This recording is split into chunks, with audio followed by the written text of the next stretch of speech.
Alhamdulillah, kita baru saja menunaikan salat zuhur berjamaah. Semoga salat kita diterima oleh Allah Subhanahu wa taala. Ada dua hal yang paling penting tentang salat ini yang ditekankan dalam Al-Qur'an. Pertama, kenapa salat begitu penting ditunaikan?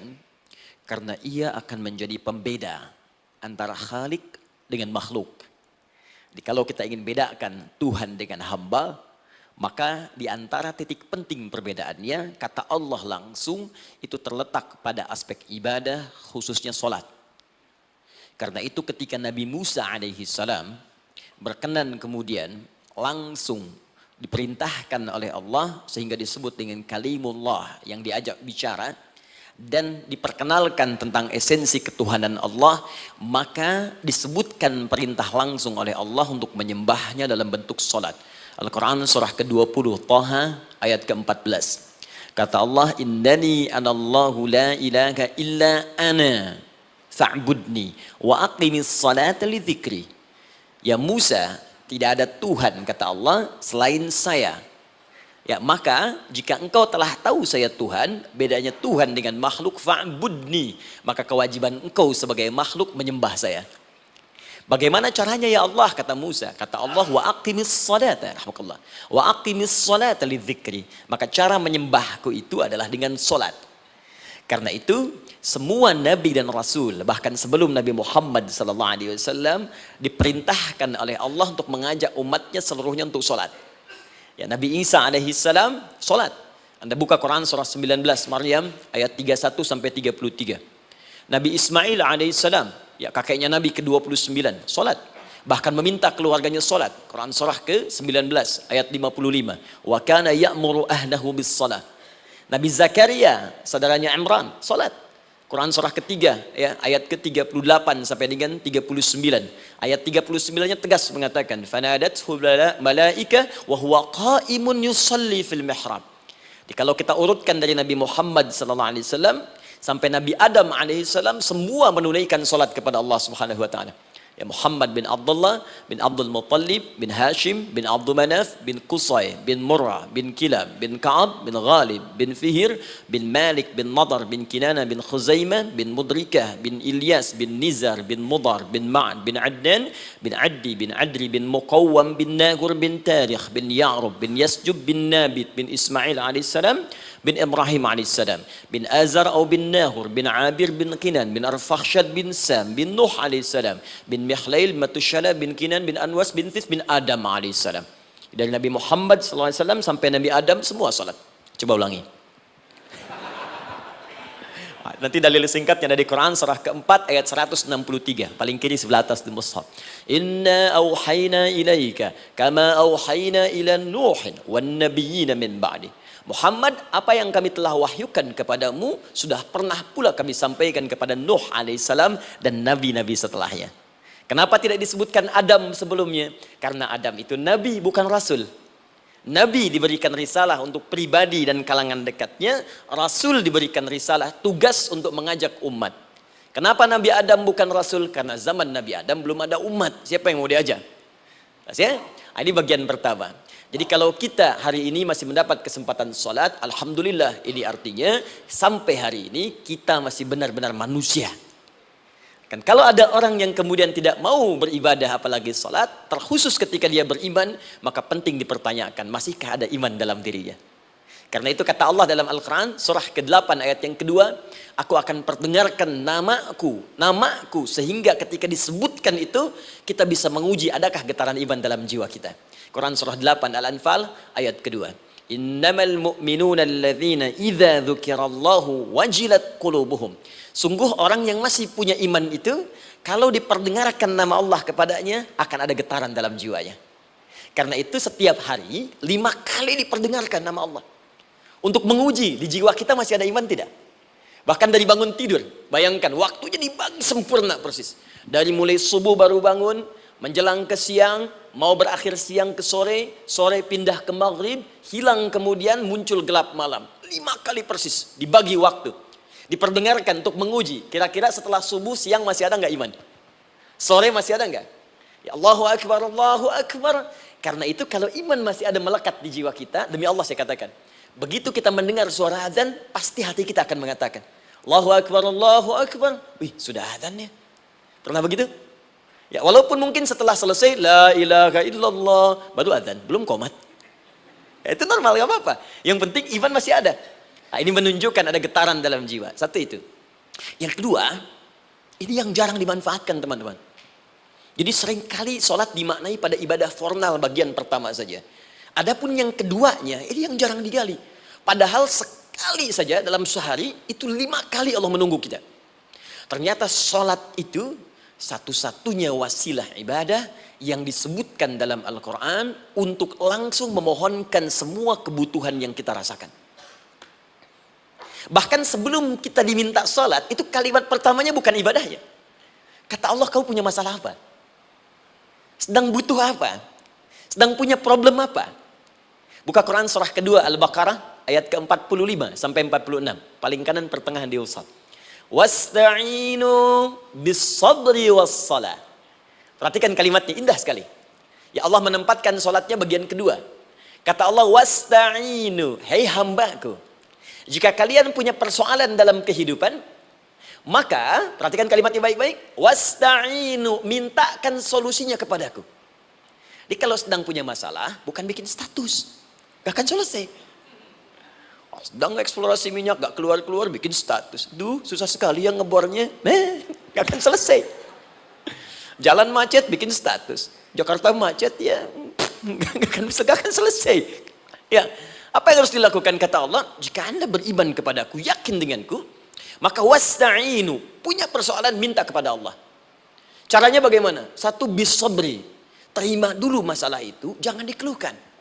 Kaidah lain muncul, karena mustahil saya akan titipkan persoalan kalau tidak Anda mampu mengatasinya. Kaidah Quran surah kedua ayat 286, kita hafal ayatnya.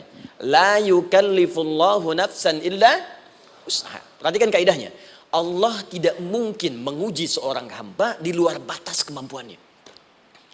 Jadi kalau kita sedang punya ujian di rumah kah, pekerjaan kah, kehidupan sosial kah, sebesar apapun ujian itu kata Allah, memang karena Anda yang sanggup. Kalau nggak sanggup nggak akan diuji. Di ujian itu berbanding lurus dengan kemampuan. Mustahil seorang hamba diuji di luar batas kemampuannya. Jadi kalau Anda sekarang pun sedang punya masalah sebesar apapun, kata Allah, memang cuma kamu yang sanggup, yang lain tidak. Maka jangan mengeluh. Jangan Anda katakan, ya Allah, why me? Kenapa saya? Kata Allah, why not? Memang kamu yang mampu. Yang lain tidak. Nah, ketika Anda bisa menerima itu dengan sabar, baru datang kalimat kedua. Wassalah. Kemudian datang tunaikan sholat dan mintakan solusi kepadaku lewat sholat. Ya, sedikit ya. Lihat sini. Saya berikan sedikit uraian Al-Quran. Saya boleh menulis sini? Boleh ya? Ibu, maaf, agak jauh. Ibu kelihatan ini? Oh, belum saya tulis. Bagaimana bisa kelihatan? Luar biasa. Cuma di Pertamina belum ditulis udah kelihatan. Maaf, lihat sini. Wasta'inu. Baik, ya. Saya ingin sedikit sekali. Ini redaksi Quran itu indah sekali diksinya. Wasta'inu. Lihat sini. Kata Allah, jika Anda punya persoalan dalam hidup, maka mintakan solusi. Terima dulu masalahnya dengan sabar, karena kita dipercaya oleh Allah. Gini cara memahaminya. Allah aja percaya dengan kita. Masa kita nggak percaya ini? Allah yakin dengan kita, kita mampu. Masa kita nggak yakin? Terima dengan sabar, kemudian wassalah, mintakan solusinya lewat salat. Kata perintahnya dibuka dengan kalimat wasta'inu. Kalau kita ingin rubah kata perintah ini, fi'il amr, ingin dirubah ke dalam bentuk permohonan, minta, maka rubah kalimatnya menjadi nasta'in. Lihat, nasta'in. Baik, wasta'inu, kata Allah, kalian punya persoalan, ayo minta solusi padaku. Terus kita pengen minta, ya Allah, kami ingin minta. Maka dalam bahasa Arab, kalau kita ingin merubah kalimat ini ke dalam bentuk permintaan, kita katakan nasta'in. Saya tanya pada Anda, pernah nggak dalam sholat kita mengucapkan kalimat nasta'in? Ada? Masih ingat? Baik, apa kalimatnya? Iyyaka na'budu wa iyyaka nasta'in. Perhatikan, iyyaka na'budu wa iyyaka nasta'in. Iyyaka na'budu, iyyaka, ya Allah, Engkau perintahkan aku untuk ibadah. Maka sekarang aku ibadah, sholat. Hanya kepadamu saja. Kan kata Allah, kamu sholat. Terus kita katakan, iyyaka na'budu. Sekarang kami sholat ya Allah. Nama lain sholat itu ibadah. Kalau kita ibadah, na'budu. Dari mana tahunnya nama lain sholat ibadah? Quran surah ke-20 ayat ke-14. Fa'budni wa aqimis sholata li dzikri. Ibadah kepadaku caranya sholat. Maka saat sholat kita katakan, iyyaka na'budu. Ya Allah, engkau perintahkan aku untuk ibadah. Sekarang aku ibadah. Wa iyyaka nasta'in. Dan sekarang aku sedang punya persoalan ya Allah. Aku punya masalah. Aku punya problem. Dan aku yakin hanya engkau yang pasti akan menyelesaikannya. Ketika Anda mengatakan iyyaka nasta'in, perhatikan hadis qudsinya. Hadisnya qudsi. Ya. Al-Imam Al-Bukhari meriwayatkan, Imam Muslim meriwayatkan, An-Nasa'i meriwayatkan dari sahabat Abu Hurairah radhiyallahu taala anhu. Ada lagi yang dari sahabatnya Anas bin Malik. Perhatikan kalimatnya. Idza qala al-'abdu iyyaka na'budu wa iyyaka nasta'in, jika hambaku dalam salatnya benar membacanya, benar dari awal salatnya sampai dengan kalimat iyyaka na'budu wa iyyaka nasta'in, ya Allah, sekarang aku ibadah kepadamu dan sekarang aku punya persoalan. Aku mohonkan solusinya darimu. Kata Allah, hadza baini wa baina 'abdi. Ini perjanjian antara aku dengan hambaku. Wali 'abdi, hadisnya qudsi. Wali abdi, kalau hambaku benar salatnya sampai kalimat ini, masa'alah, apapun yang dia minta sekarang, aku akan kabulkan. Aku akan kabulkan. Pertanyaan saya, berapa di antara kita yang salat sampai detik ini, ribuan kali ruku dan sujud, yang memanfaatkan momentum ini untuk memohon? Siapa di antara kita yang ketika salat memohon kepada Allah solusi? Jangan-jangan selama ini salat itu hanya menjadi formalitas saja. Takbir, ruku, sujud, salam, selesai. Takbir, ruku, sujud, salam, selesai. Padahal Allah sudah menunggu hambaku, kamu itu punya masalah apa? Makanya setiap waktu dibagi 5 supaya hidup kita ringan. Subuh ke zuhur punya masalah, zuhur salat. Begitu kita mohon, tuntas masalah itu. Zuhur ke asar punya persoalan, asar salat. Dijawab oleh Allah, tuntas persoalan itu. Karena itu semua nabi dan rasul, bahkan orang soleh, ketika punya persoalan dalam hidupnya, even itu hanya menulis karya ilmiah, maka mereka akan memulai dengan sholat dan minta kepada Allah Subhanahu Wa Taala. Teman-teman kenal Nabi Zakaria? Bagus. Baik, di sana belum tulis, sudah kelihatan. Sini kenal Nabi Zakaria, alhamdulillah. Tapi nggak apa-apa. Saya ke Sukabumi Pak, ada yang kenal Fir'aun. Kenal Fir'aun, kenal, bagus. Sukabumi hubun dunia, suka itu hubun, bumi itu dunia. Baik. Teman-teman, Nabi Zakaria itu diuji oleh Allah. Maaf, belum punya keturunan. Dan semua nabi punya ujian. Jadi jangankan kita, nabi aja yang jelas surganya punya ujian. Ya, Anda pernah sakit, Nabi Ayub sakitnya lebih parah dari kita. Ya, Anda di keluarga belum ada keturunan, Nabi Zakaria pernah lebih daripada kita. Sampai rambutnya memutih, fisiknya sudah letih, dan menurut medis, maaf sekali, istrinya divonis tidak mungkin punya keturunan, monofus dan mandul, mustahil. Secara klinis, gak mungkin. Secara medis, tidak mungkin. Maka Allah tunjukkan satu isyarat yang sangat luar biasa. Jika Anda mendapati situasi, makhluk mengatakan ini mustahil dan sudah angkat tangan, ini tanda pertama dari Allah, langsung tinggalkan pendapat manusia, langsung memohon kepada Allah. Maka turunlah beritanya di Quran surah ketiga Ali Imran ayat 38 sampai 39. Paling kanan sebelah atas di mushaf. Sekarang perhatikan kalimatnya, saya mau sambungkan dengan Al-Fatihah tadi. Hunalika da'a Zakaria rabbah. Di mihrabnya Nabi Zakaria salat bermohon kepada Allah. Qala rabbi habli min ladunka dzurriyyatan thayyibah. Kemudian ia berdoa, Rabbi habli, ya Allah yang maha memberi tanpa batas. Ini adab pertama, kalau teman-teman mau berdoa, sebut nama Allah sesuai dengan hajat kebutuhan kita. Itu yang disebut dengan Al-Asma'ul Husna. Di Asma'ul Husna itu bukan nama-nama indah yang sekedar dihafal, bukan. Tapi nama yang diberikan oleh Allah sesuai dengan kebutuhan hidup kita. Dalilnya Quran surah ke-17 ayat 110. Ya, paling kanan sebelah atas di mushaf, ke pertengahan.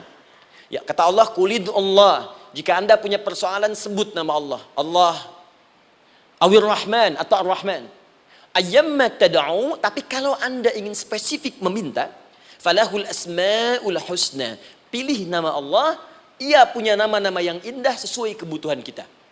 Jadi kalau teman-teman misalnya minta kelancaran rezeki, sebut ya Allah ya Razzaq. Anak mau ujian, ya Allah ya Al-Alim. Di proyek misalnya ada hambatan, ada gangguan, ya Allah ya Al-Jabbar ya Al-Malik. Ingin mudah mengatasi ujian, ya Allah ya Sabar. Minta. Ya, jangan semuanya disebutkan, nanti jadi beban. Ya Allahumma ya Rahman ya Al-Malik ya Al-Quddus ya Sabar, gitu kan. Yang tadinya nggak punya masalah jadi punya masalah, gitu kan. Pilih salah satu. Nah, jika Anda ingin memohon pada satu hal yang mustahil menurut manusia, maka minta dengan menyebut nama Allah yang memberi tanpa batas mustahil di dalamnya. Nama Allah tersebut namanya Wahhab. Wahhab. Ya Allah, ya Wahhab. Al-Wahhab. Kalau kita rubah dalam bentuk permintaan, maka singkat kalimatnya dengan hab. Hab. Untuk sendiri habli, untuk banyakkan hablana. Rabbana hablana min azwajina wa dzurriyyatina qurrata a'yun. Nabi Zakaria minta karena sendiri yang mengalami situasi itu, maka beliau katakan, Rabbi habli, ya Allah habli min ladunka, ya Allah yang tak punya batas dalam pemberian. Mereka mengatakan aku tak akan punya keturunan. Mereka mengatakan mustahil aku punya anak. Dan aku yakin kau memberi batas tanpa memberikan pemberian tanpa batas. Aku mohon darimu saja. Darimu saja. Dzurriyyatan thayyibah, keturunan-keturunan terbaik. Innaka sami'ud du'a. Engkau pasti mendengar doa saya. Kalau pada yang maha memohon saja, maha mendengar saja tidak mengabulkan, lantas kepada siapa lagi aku mesti minta? Tapi poinnya bukan itu. Poinnya adalah, ini disampaikan oleh Nabi Zakaria dalam keadaan sedang sholat. Masih berdiri dalam sholatnya. Dalam bahasa Arab berdiri disebut dengan qaimun, qaim, berdiri. Sedang sholat disebut dengan yusolli. Perhatikan ayat 39-nya. Fanadathul malaikatu wa huwa qaimun yusolli fil mihrab. Maka seketika ketika doanya selesai dipanjatkan, sholatnya belum selesai.